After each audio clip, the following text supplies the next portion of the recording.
Everyone. My name is Jennifer Fletcher, and I moved here to Blacksburg in 2017 to begin serving at this wonderful Blacksburg United Methodist Church with Pastor Ralph and Pastor Kelly. You'll find me primarily on our Church Street campus, but I'm so thrilled that Pastor Kelly invited me to come and be a part of this conversation today. A few things you might want to know about me, some fun facts, if you will. I am a proud dog mom of a Chihuahua named Macon. I love to travel. Most recently, I took a trip to the Holy Land last February, so that was the experience of a lifetime. I love to knit. I find in that craft, that slow and delicate way of being peace in the midst of a hectic life. And I love to have deep conversations, which is why it's so exciting to be here today. Last time I was able to visit a couple weeks ago, you asked me about some of my practices around Christmas time. And so I want to share with you right now something that's really important to me about Thanksgiving. I just need you to know that the food should not touch. Sweet on one side of the plate, savory on the other, none of that peas and the mashed potatoes stuff. I am a purist. So wherever you fall on that continuum, you know where I stand today. Here at Edges, we have been exploring these downside-up values of the Beatitudes from Jesus' most famous sermon, the Sermon on the Mount. And we've been exploring them for a few weeks. In the Beatitudes, Jesus speaks to those who are down and out by the standards of the world,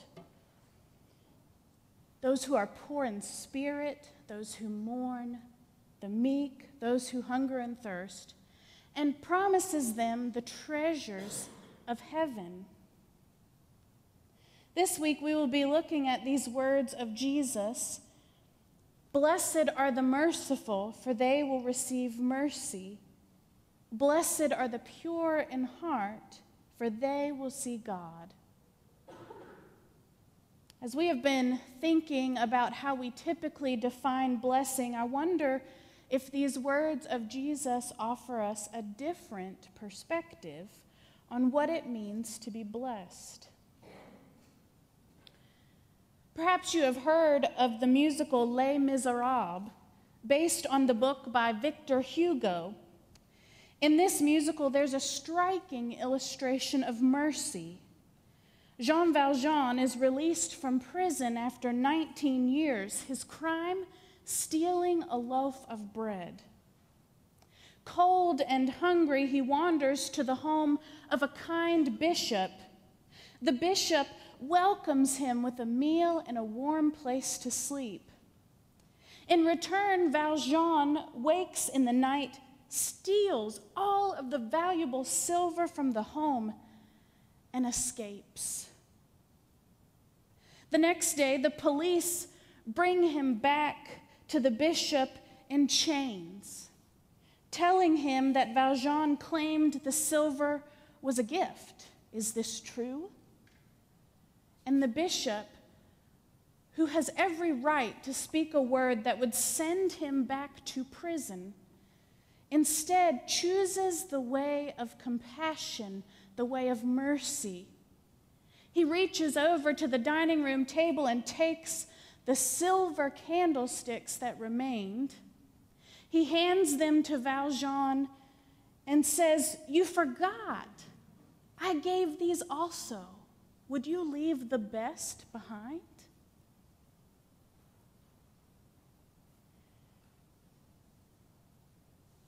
While the bishop had the right to condemn Valjean, instead he chose to show him mercy. In doing so, he gave up his right to justify himself or to get even. He chose instead to forgive and lift up a man who was already down. And in that moment, he changed the course of Valjean's life.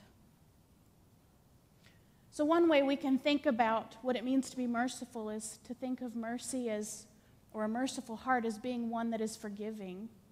And another way to think of it is a heart that is compassionate. Because in a world where I am taught to avoid suffering at all costs, where I might pretend it doesn't exist or turn my face the other way, mercy teaches me to move toward it. Mercy invites me to acknowledge my common humanity with others, to come alongside others, especially in places of pain. And according to worldly standards, this may make me seem like I'm wasting my time or being too soft-hearted or even unrealistic. But Jesus says that to be merciful is to be blessed.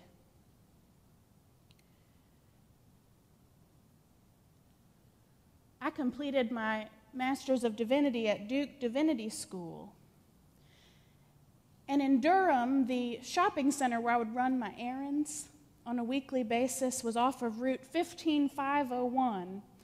And often at the entrance to the shopping center when I came in, I would see a woman with worn clothing and a book bag over her shoulder, and she would hold up this sign that said, "Homeless, please help."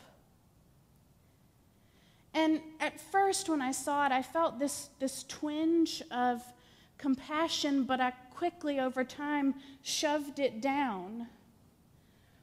I thought, I really need those couple dollars that I would give to her.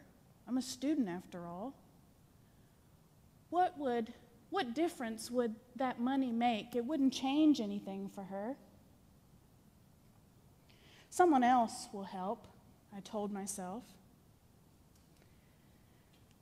So one day after class, I was headed to lunch, and one of my classmates invited me to come with her for lunch. Where? I asked. Not the dining hall, like I thought, but to that same place on Route 15501 where I had seen that woman standing. What on earth was I getting myself into? Awkwardly, I accepted. And so when our vehicle pulled onto the access road, members of the Open Table Ministry were already there, unloading a minivan that was filled with folding tables and camping chairs. And so we took part in setting those up, and then the leaders pulled out to the tailgate this big, piping hot pan of stew. And I thought that I would be helping ladle out stew to the men and women who were beginning to come from the woods and from the sidewalks and from that median strip. And as they came with smiles on their faces. They slapped each other on the back like old friends. They shook hands and hugged with my classmates. A vibrant and smiling older man with kind of stringy hair, he came over and offered to open up my camping chair for me. And someone else gave me a bowl of stew. You see, we were going to eat together. And we did. And we talked and we laughed like we were old friends. Now, that lunch is only one small part of the comprehensive ministry that the Open Table provides to the homeless in the Durham area. But as I reflect on that day in the light of the concept of mercy, I can't help but think, weren't these the lost causes? The people that will never change? Maybe not. Maybe that's not the point. Maybe the point is that in those moments, we were an unlikely community around that table. These people from seeming opposite sides of the world, even though we were right down the street from each other. mercy had brought us together, as mercy has a way of drawing us toward each other with compassionate and caring hearts. The author of the Message paraphrase of the Bible says it this way: you're blessed when you care. At the moment of being careful, you find yourselves cared for. The Bible tells us that God is rich in mercy, and the Old Testament prophet Hosea, who was writing nearly 800 years before Christ, reminds us that more than any empty offering that we would bring, God says, I desire mercy, not sacrifice. God is full of care for us, and God has compassion on us, especially in the times that we least seem to deserve it. And when we are merciful towards others, when we accept God's invitation to move towards others in their time of need, we are offering the same tender care and generous forgiveness that God shows toward us. And just like God has compassion on us, God had compassion on God's own Son, because Jesus was a child of mercy. His earthly father Joseph, when he discovered that his beloved Mary was pregnant by the Holy Spirit, had the legal right to divorce her, which would have shamed her publicly and may even have put her life at risk. As per the custom of the day, she could have been stoned to death. The Gospel of Matthew tells us that because he did not want to expose her to public disgrace, he had in mind to divorce her quietly, which would have been a mercy. Because though it appeared she had wronged him, merciful Joseph gave up his legal right to do the right thing in the eyes of the law, to do the compassionate thing.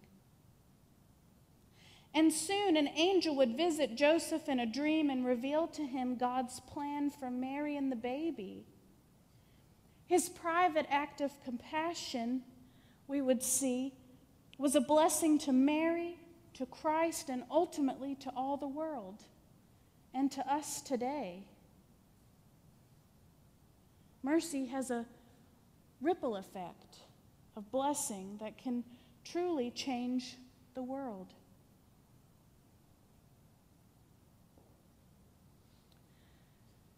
I wonder what makes a person merciful.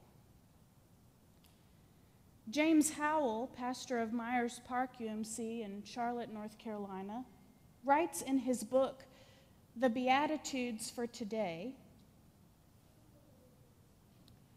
mercy is a pouring out.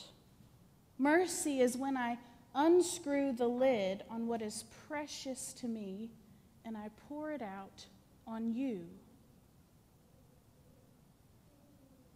I wonder if that means that perhaps we are most full of mercy when we are willing to be poured out for others. A couple of years ago, I was serving as a new resident hospital chaplain on a pediatric floor. The chaplaincy department gave me a nice, bright white coat, which I was excited about. But otherwise, I was kind of nervous, because in that hospital, I knew I would be faced with the suffering of others in ways that I couldn't have imagined, and I felt a little inadequate.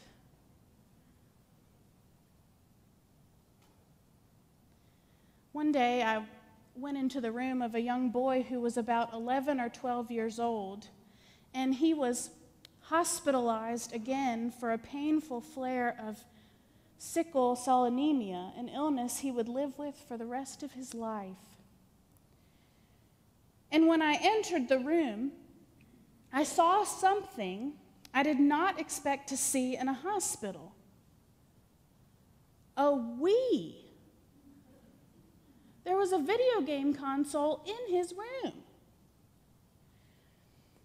He was sitting on his bed. His head was down. He was listless and very quiet. And when I tried to engage him in conversation, I was unsuccessful. You see, at that point, that was about 2 weeks in, I thought that chaplains were supposed to do 3 things: talk to people, listen to them very intently, and pray.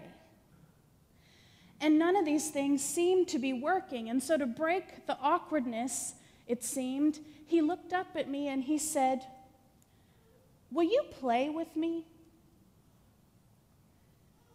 And I looked from him with the wires dangling from his arms, and I looked back to the we, and I thought, what are those nurses and doctors going to think when they see me playing video games?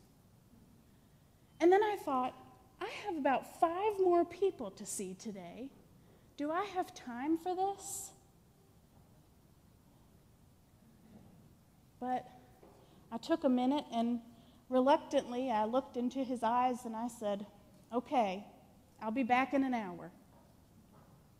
And so I quickly raced through the last visits of the day, and when I returned and he saw me come in, it was like a different kid. He handed me the remote and then hopped up on his bed, and I had this brief moment of panic as I watched those wires dangling, and he hit the go button, and we began to play. Even in digital bowling, I had more gutter balls than I'd like to admit. We sent those controllers thrusting toward the screen, and don't you know he won? He beat me at digital bowling, and he was smiling from ear to ear. Later that day, I came back just to check in, and his mother and his doctor were in the room. And the little boy looked up and he said, "Look, Mom, that's the doctor that came to play with me." And his mother smiled, and she had tears in her eyes, and his doctor looked up from her notes and said, "Thank you." I learned something that day about mercy, about compassion, that when I could unscrew the lid on mercy, when I was available to be poured out, hope came to play. In the moments when we're willing to be unscrewed, when we're willing to be broken and poured out, we are accepting God's invitation to participate in the ministry of mercy that Jesus carried out in our midst. And his deep mercy and love for us led him ultimately to be broken and poured out, offering his very life for the brokenness and for the healing of the world, so that we might find new life in him.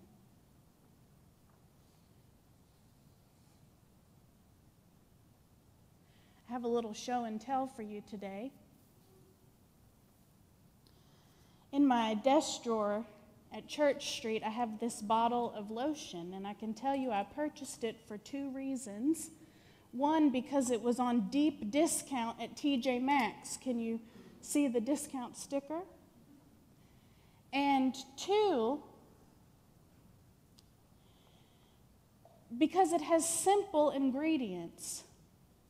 If you read the front of this lotion bottle, the tagline for this brand is clean, pure, natural. The key word in this for me is pure, because to me it means that in this bottle I will find nothing but the good stuff. I can look at this ingredients list on the back, and I see words I recognize. I see things like aloe and citrus extract and rosemary. And I know that this lotion has been stripped down to the essence, to what matters most. When Jesus was asked to name the greatest commandment out of all the laws that God had given to God's people, Jesus replied, "Love the Lord your God with all of your heart and soul and mind and strength, and love your neighbor as yourself." You see, he brought them back to the essence of the thing, not rules and regulations, but love. Love God, love people. This is what matters most. So when Jesus talks about being pure in heart, he's not talking about the kind of purity that is afraid of getting its hands dirty, the kind of purity that distances itself from people or suffering or the grittier sides of life.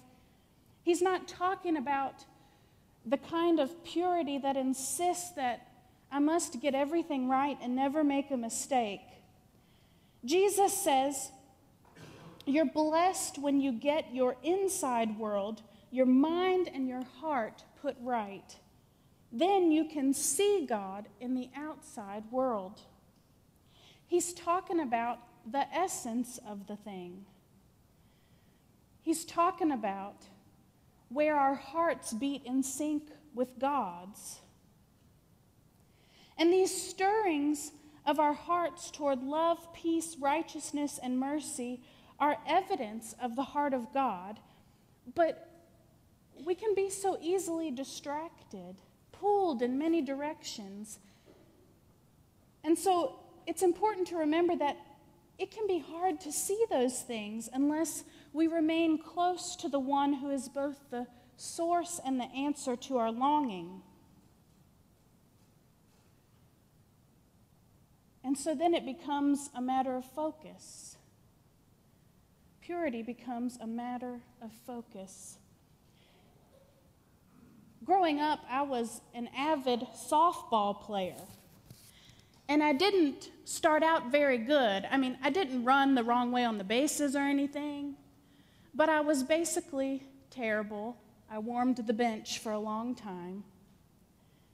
But over time, I got better because I learned how to focus on what mattered. When I was learning how to hit the ball, so often I would swing and I would miss. Just air. Whoosh. In response, my coach would shout, "Keep your eye on the ball." And over time, after that happened, plenty of times, I learned to do just that. And as I kept my focus on the ball, I was less distracted by the swoop of the pitcher's arm, the heckles of those the other parents on the other team in the stands. It was like I was in this zone where I couldn't see anything except the ball as it left the pitcher's palm and zoomed toward me in slow motion. I couldn't hear anything except the harsh slap of glove leather or the sweet hollow ring of the aluminum bat. In the zone, my focus was razor sharp. It didn't matter what was going on around me, and I didn't have to think about what I was doing. It was all muscle memory. I was focused on my one goal and purpose, to hit that ball. We all swing and miss sometimes. We know this, and God knows this. But the most important thing is that through it all, we keep our eye on the ball. We keep our focus on God. And how do we stay close to God's heart? How do we keep our focus on God? We can linger in Scripture. We can pause for prayer. We can connect in community. We can take in God's presence, God's very self at this table. These spiritual practices help us train our spiritual muscles and get in the zone and open our hearts to the work of God. Another way to paraphrase this kind of focus is this: beloved of God are the open-hearted, the eternal dwells with them. When our hearts are pure, open and longing to be filled, when we're focused, we start to move closer to God and to each other. And then we find that we're stepping into the deepest well of mercy, which has been around us all along. And with our steps, we send ripples out into all the world. And this is what it means to be blessed. Amen.